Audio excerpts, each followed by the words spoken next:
if a pilot is flying around the curve of the Earth, then he should be dipping the nose down every 5 minutes. He should be dipping the nose down to stay around the curve. But the thing that really got me interested was, as you say, the gyroscope. In a plane, there is an artificial horizon, okay, and it's based on a gyroscope. And if you spin a gyroscope on a surface, it will want to stay upright. You can twist and tilt the surface as much as you like, the gyroscope will stay upright. So if a plane has a gyroscope and it starts following the curve of the Earth, the gyroscope would stay upright, which means the artificial horizon will start to roll backwards. But it doesn't. That's absolute proof that a plane flies over a flat surface rather than a curved one. Because I asked the pilot on my last flight, you know, do you ever notice the artificial horizon rolling backwards? He said, no, but the artificial horizon has complex electronics in it to make sure it knows where it is on the Earth and it compensates. But I went to the manufacturer of the artificial horizon and they confirmed to me that it's completely mechanical, nothing electronic in it whatsoever. So it's literally just a gyroscope that can freely move. So that right there is proof to me that you know, planes fly over a plane. None of it makes sense.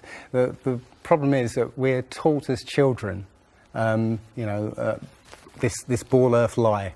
And, you know, you might ask as a child, you know, what about the people in Australia? You know, they're standing on the bottom of the globe, won't they fall off? And your teacher says, no, gravity. And you go, oh, okay. And you never go back to that question. But when you go back to it as an adult and start looking at it with a critical eye, right, the whole thing falls apart. As you say, the globe is spinning at 1,000 miles an hour. Neil deGrasse Tyson, who's a leading astronomer in America. I'm Neil deGrasse Tyson, bitch. Tells us that the Earth is not a perfect circle. It is actually an oblate spheroid. It's squashed and wider at the equator. Yeah.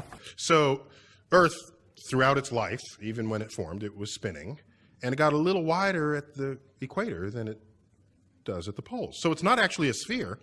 It's oblate, and officially it's an oblate spheroid. That's what we call it. But not only that, it's slightly wider below the equator than above the equator.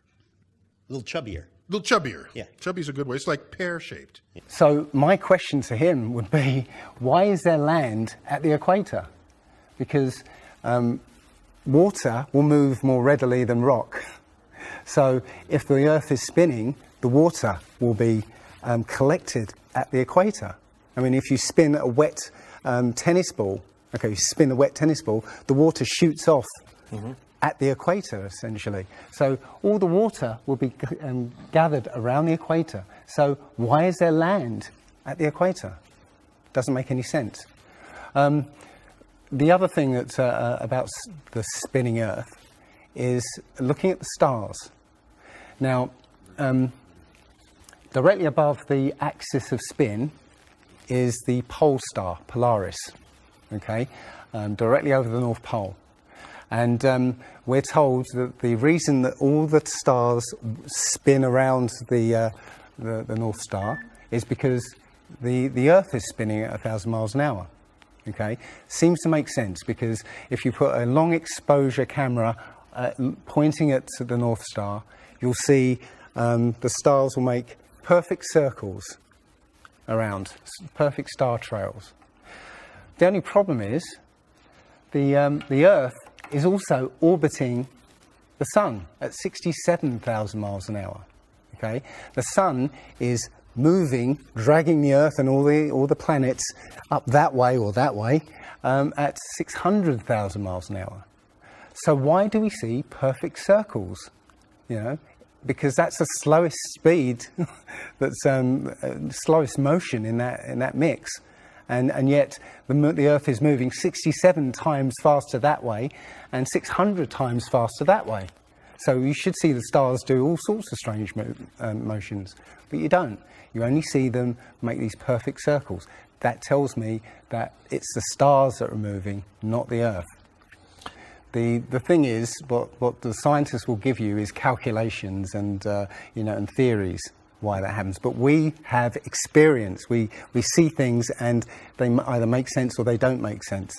What the scientists do is substitute our common sense and our intuition for calculations and theory, and we're supposed to believe the calculations rather than what we experience ourselves. There was a famous experiment back in the 1800s in England called the Bedford Levels experiment. Now, the Bedford Levels is a canal that is perfectly straight for 6 miles. Okay, so what a chap called Samuel Rowbottom did was he took a telescope, put it in the water about 8 inches above the water, and he had a friend, in a rowboat with a flag on the back, row all the way to the other end, and he was able to see the flag on the back of the rowboat the whole distance. Now, according to spherical trigonometry, the curve of the Earth is 8 inches per mile squared. So over 5 miles, that's 5 times 5, 25, times 8, which is 200, works out, that's 200 inches, which works out at 16 feet. That means the boat should have been 16 feet below the horizon. He shouldn't have been able to see the boat. Now, the scientists will say, oh, refraction and this and light bending around the Earth and stuff. But the fact is, it's perfectly flat. And he in his book, he puts forward many arguments that show that, or many experiments that show the Earth is always perfectly flat. They say that you see the mast, go down last. Is literally just the way your vision works. Yeah, it's perspective and atmospherics basically. The limit of your vision is supposedly 3 miles. And then after 3 miles, you're supposed to see the boat start to go over the horizon. It's funny that Neil deGrasse Tyson again says that, explains that you can't see the curvature of the Earth from a plane. He says this, you can't see the curvature of the Earth from a plane because you're not high enough. The Earth is so big that you can't get high enough to see the curvature. Yet, you can apparently see a boat go over the curvature over the distance of 3 miles, which doesn't make sense. The thing is, when you look out and you see a boat start to go over the horizon, if you suddenly get a pair of binoculars and look, it comes back again. And once it goes out of the sight of your binoculars, if you get a telescope, it comes back again. It doesn't go over any curve of the horizon. What we found, many people have done experiments with very high-powered zoom cameras, and they've watched a boat sail out to sea, and they've just kept trained on this boat. And what they see is, after a very long distance, you see an atmospheric effect where the bottom of the boat disappears and and the top of the boat inverts, so you see a sort of mirror image. And that, with your eyesight, basically the bottom of the boat just melts into the horizon. One of the best examples of that is the Antwerp Notre Dame spire, which can be seen something like 240 kilometers away from the spire. So that should be over a mile below the horizon, and you can still see it. There's been a few famous examples just recently of a man who took a picture across the Great Lakes from Michigan and was able to see, I believe it's Chicago, which he shouldn't have been able to see. And the television station basically said it was a mirage. This is from Joshua Nowicki, and what you're seeing here is a mirage. We typically would not be able to see this from the Lake Michigan shore. We talked about this last night. Conditions are right on the lake that we're actually seeing a mirage of the Chicago skyline. But they always say it's a mirage, but for a mirage to happen, you have to have very specific atmospheric conditions. And there have been so many people who've seen exactly the same thing on different days, different seasons, always the same. You know, it's not a mirage. It's simply that you're looking across a plane. You see in a kind of pyramid shape. Yeah, you have a horizon at your eye level, and everything above the horizon will go down into the horizon. Yeah, everything below the horizon will seem to go up. Just like if you look you're in a long hallway, you'll see that the walls will start to move in, and the roof and the floor will start to move into the center. Yeah, so literally between you and the object you're looking at, there's all sorts of things, sort of like waves going up and down, and while you can't see them, if they're beyond the limit of your sight, sometimes they can still obscure what you're looking at. But it's just because they're between you and it. And it's just the way, it's literally perspective. It's better if I could draw a diagram, but it's a very difficult subject to get your head around if you're not used to it. But it is perspective.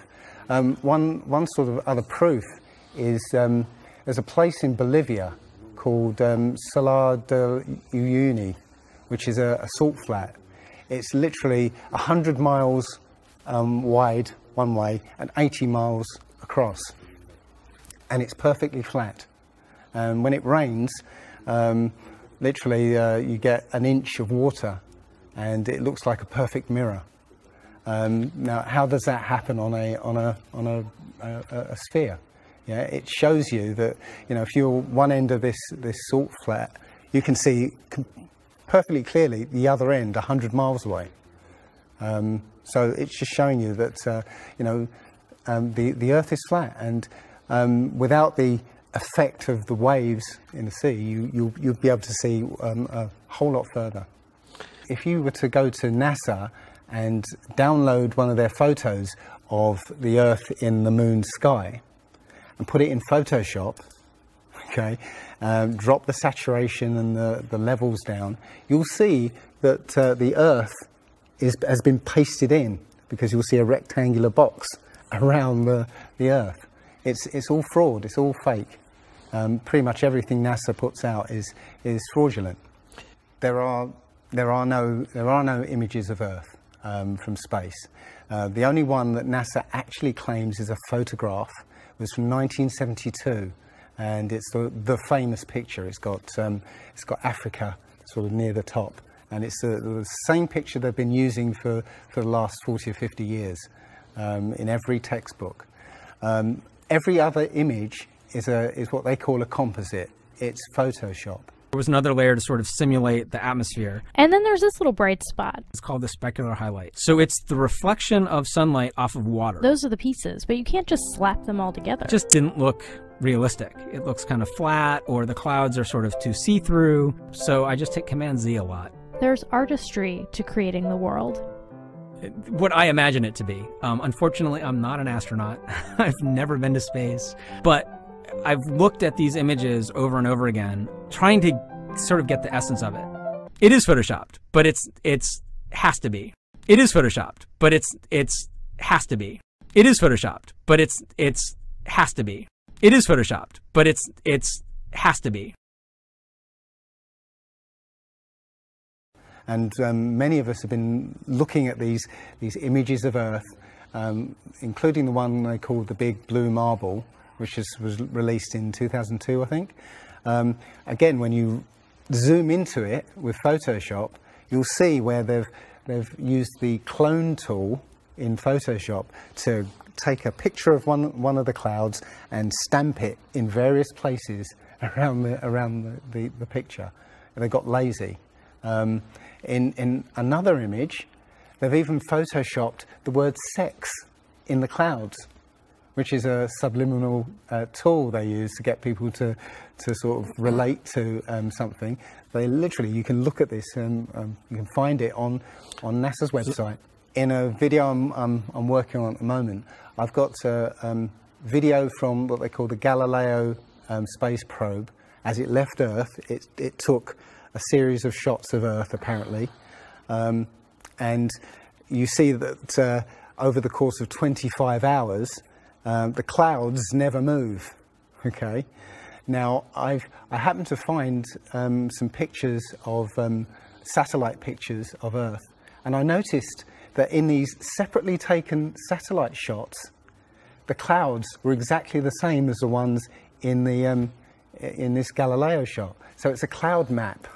It would be very simple indeed to just silence everybody, you know, put an end to this topic once and for all, turn the Hubble round and show us Earth in real time, zooming in onto a place so that we can see what's happening at that place, and we know that there is something up there looking down on us from space. But they will not do it. They can't do it. It can't. It doesn't exist.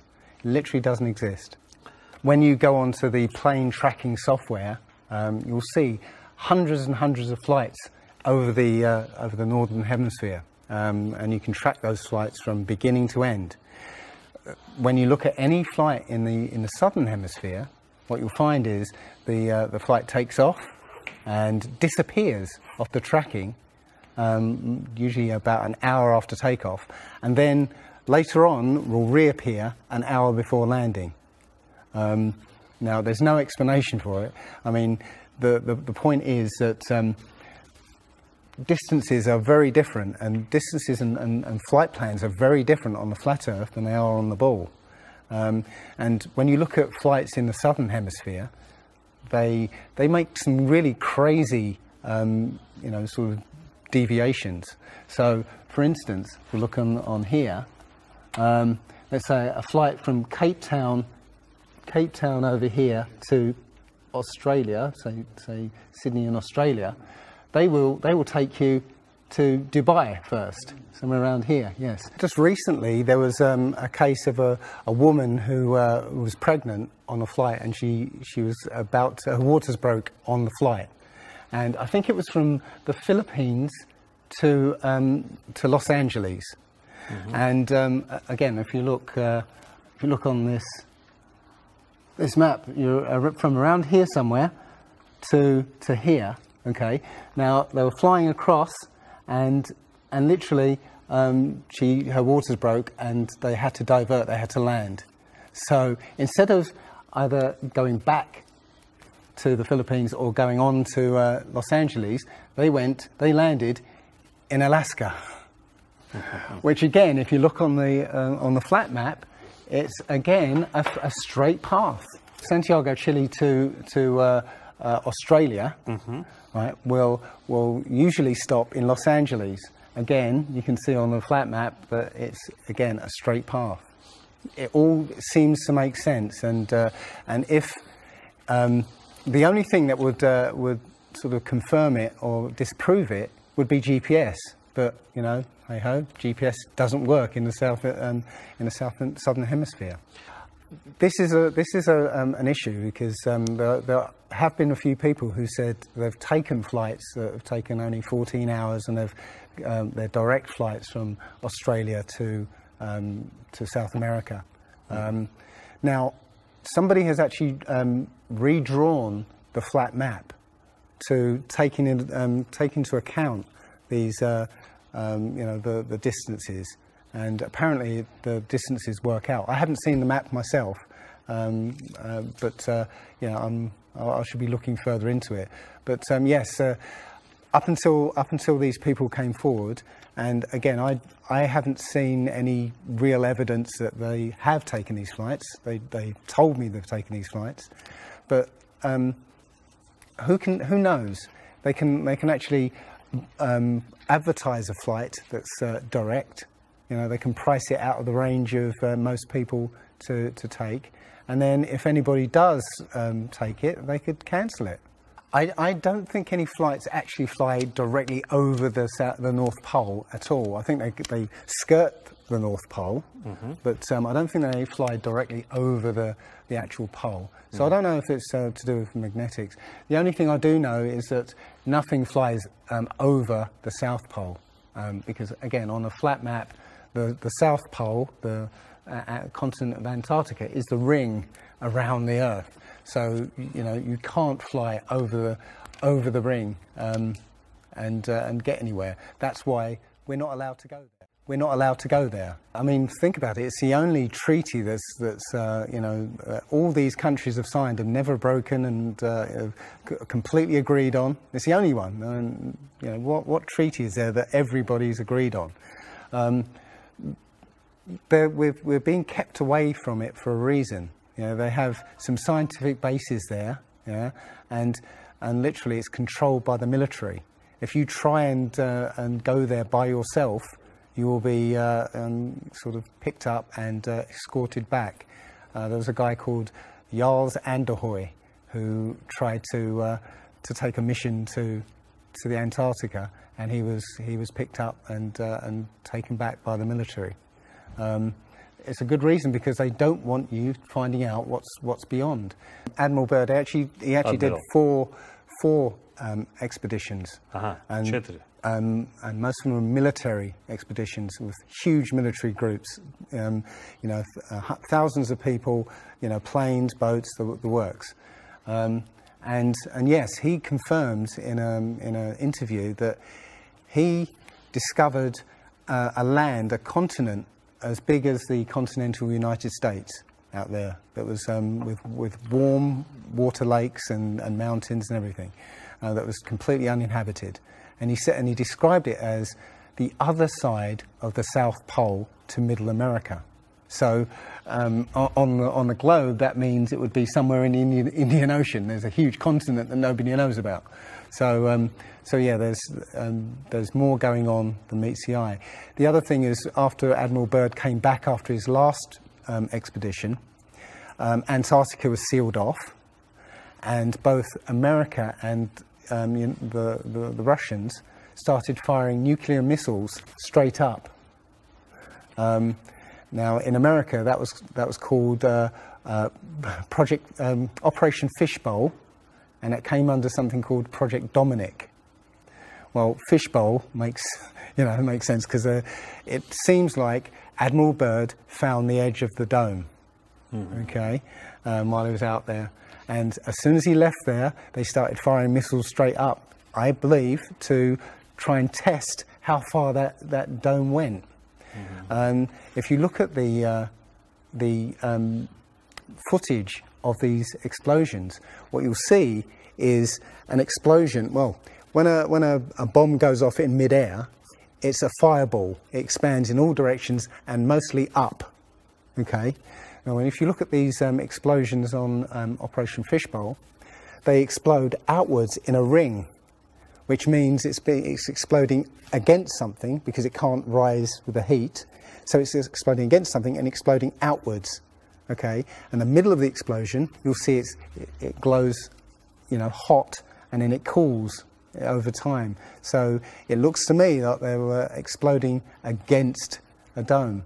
Now, I said it was Operation Fishbowl, obviously Fishbowl, but there's a chap called Rob Skiba who discovered that the Project Dominic, the word Dominic means of the Lord, Fishbowl of the Lord. So I believe they clearly know that we're in an enclosed system, and Admiral Byrd found the edge, and they've tested to see how far it goes up. They will also say that if a sniper is trying to hit something a great distance, a couple of miles away, they have to take into consideration the spinning of the Earth, because they say that as the bullet leaves the muzzle of the gun, it's now independent of the rotation of the Earth. So, the Earth will spin away from where the bullet, and you have to take that into account. They say that about artillery shells as well, but it's not true. If that was true, a sniper would have to spend ages and ages calculating how to make that shot, and they don't. They literally take into consideration the wind and the elevation, and they don't take the Coriolis effect into consideration at all. Also, planes. If that works for bullets, if bullets, as soon as they leave the Earth, they're now independent of the spin, then Why doesn't it work for planes? Yeah, there's a video on YouTube that actually tries to explain that the Coriolis effect works by using the example of a paper plane. You have to throw it. If you throw it north, the Earth will spin and the plane will land sort of you know, east. But if you take the idea of a real plane, you know, a plane would have to aim north to go east in that case. But that's not what happens. And if that was the case as well, planes would have to land on runways that are moving. And that would be impossible. But how is it that you can take a flight from London to New York and it will take exactly the same time as a flight from New York to London? Yeah, one's with the spin of the planet and the other one's against it. So it doesn't make sense. They'll say that the whole atmosphere is moving, yeah, with the planet, but that doesn't make sense either, because you know, the atmosphere, say it's that thick, the top layer of the atmosphere will be moving slow, and as further you get in, will be moving faster. So, you know, if everything is moving like that, how do you get a light breeze that blows against the spin of the planet? You know, how do you get a breeze that goes from north to south? It just doesn't make sense. And again, science will give you calculations and you know, esoteric ideas, but you know, you can go out and look for yourself, and you'll see, you know, you'll see what makes sense and what doesn't. The other thing is that, you know, we have senses to be able to sense acceleration. Yeah, you get in a car and somebody puts their foot down, you know, and you get thrown back in your seat. You can feel the acceleration. Yeah, you can feel changes, very minute changes of acceleration.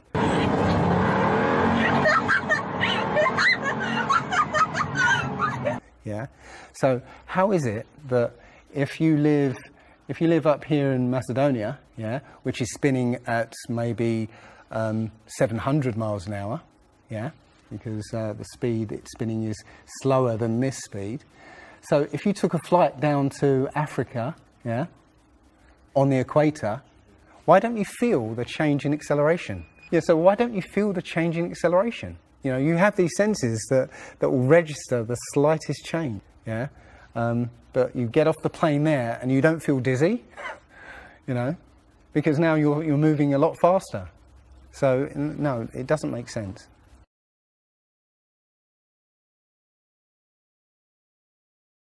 Well, you know, you saw from his balloon when he stepped out on the platform, you know, the curvature of the Earth. Yeah, it looked very obvious. Oh, everybody pointed it and said, "Oh, look, there's a curvature." But when you actually looked at the ground, when you looked at the Earth, well, it was New Mexico. That's where he jumped. The whole Earth that you saw there was New Mexico. So if that was a curvature, the Earth must be very, very small indeed, and New Mexico must take up a huge part of it. Yeah, it was a fisheye lens to curve that, to make that curve. And when he jumped, it took, I think it took him like 2 hours to get to that height. Yeah, he went straight up. In that 2 hours, the Earth should have rotated away quite a distance. But I think he only landed something like 70 kilometers away from where he sort of went up in the first place. And that can be, you know, attributed to the wind. You know, so no, I mean there's no proof whatsoever. There is so much to this. As I said, if you start looking and asking questions about the very basic things, you'll find that the answers you were given as a child just do not make sense.